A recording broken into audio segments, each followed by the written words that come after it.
एक मुलाकात ऐसी शख्सियतों के साथ जिन्होंने दिया है अपने जीवन को एक नया मुकाम। रूबरू कराएंगे ऐसी कुछ हस्तियों के साथ एक खास शख्सियत के साथ मुलाकात। जयदेव पटेल के साथ नंबर 1 इंडिया। नमस्कार व्यूअर्स, मैं जयदेव पटेल और आप देख रहे हैं नंबर 1 इंडिया न्यूज। आपका एक बार फिर स्वागत है एक खास शख्सियत के साथ मुलाकात प्रोग्राम में। आज हम बात करेंगे देश की जानी मानी प्रतिष्ठित दिल्ली यूनिवर्सिटी की तरफ से एक फरमान जारी किया गया है जिसमें ये कहा गया है कि परसेंटेज क्राइटेरिया जो है उसमें कहीं ना कहीं बदलाव किया जाएगा।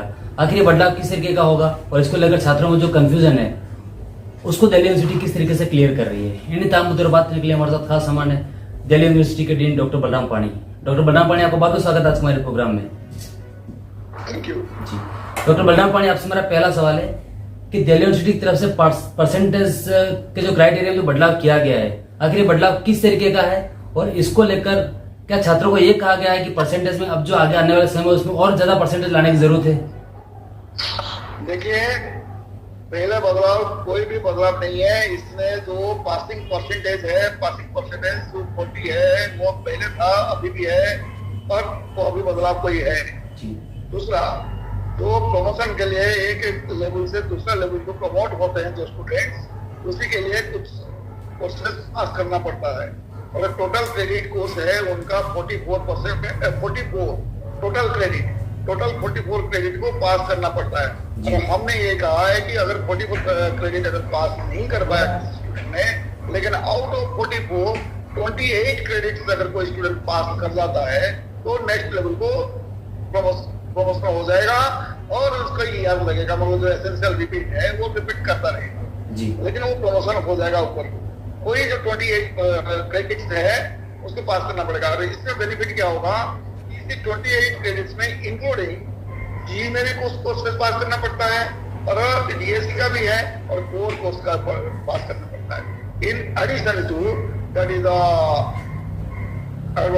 Advance course, skill enhanced course and the value added courses. ये तीनों में तो पास हो जाता है, ये तो कॉलेज लेवल पे है।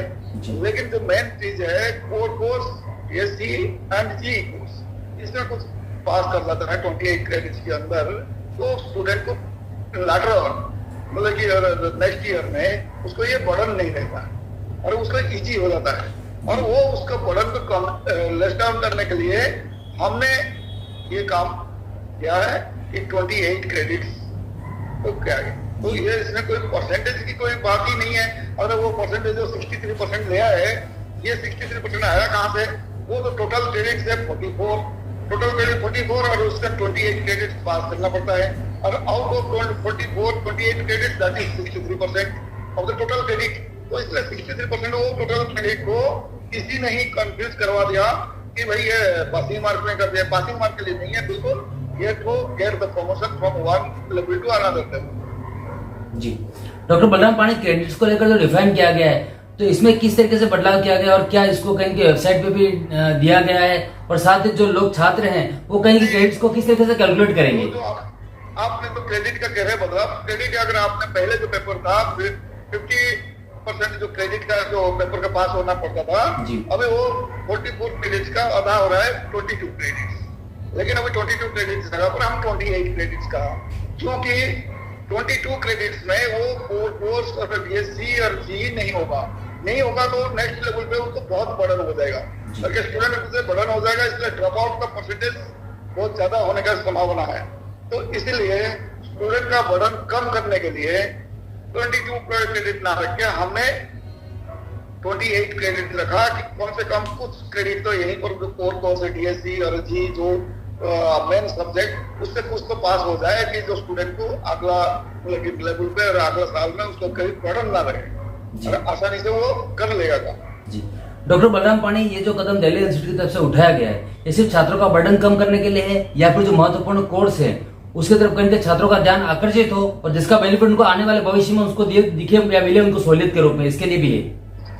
नहीं, देखिए, स्टूडेंट का बर्डन तो कम होगा, साथ साथ कोर कोर्स और ये सारी कोर्सेस उसका पास कर जाएगा तो उसका नॉलेज तो कम से कम होगा। जैसे कि आपने कहा था ना, एग्जिट और एंट्री जो है, अगर एग्जिट कर जाएगा किसी में, जैसे कि न्यू एजुकेशन पॉलिसी अगर एग्जिट कर जाता है तो कम से कम तो कुछ तो सब्जेक्ट उसका नॉलेज गेन कर लेगा, तो कोर कोर्स में, डीएससी में और जी में पास, अगर हमने क्रेडिट कम कर दिया, क्रेडिट को सब 28 ना करे 22 करेगा तो वो तो सुबह से अगर बीच में एग्जिट कर जाता है, एग्जिट कर जाएगा तो कोर्स के बारे में या DSC बारे में या जी बारे में कोई नॉलेज नहीं होगा, फिर वो स्टूडेंट का तो नुकसान है ना।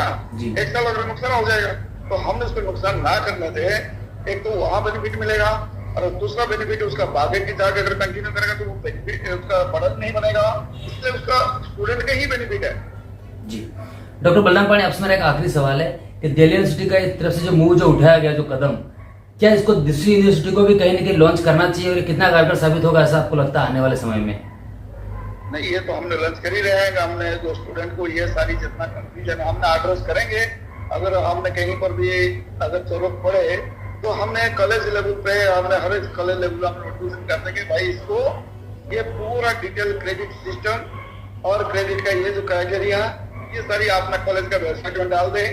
और कोई स्टूडेंट ऐसे होता है कि कभी वेबसाइट चेक नहीं करता, कोई स्टूडेंट है तो उसके लिए भी हमने एक नोटिफिकेशन दे देंगे कि आपका कॉलेज की जो नोटिस बोर्ड है उसमें भी आपने नोटिस बोर्ड है इसको नोटिफाई करें।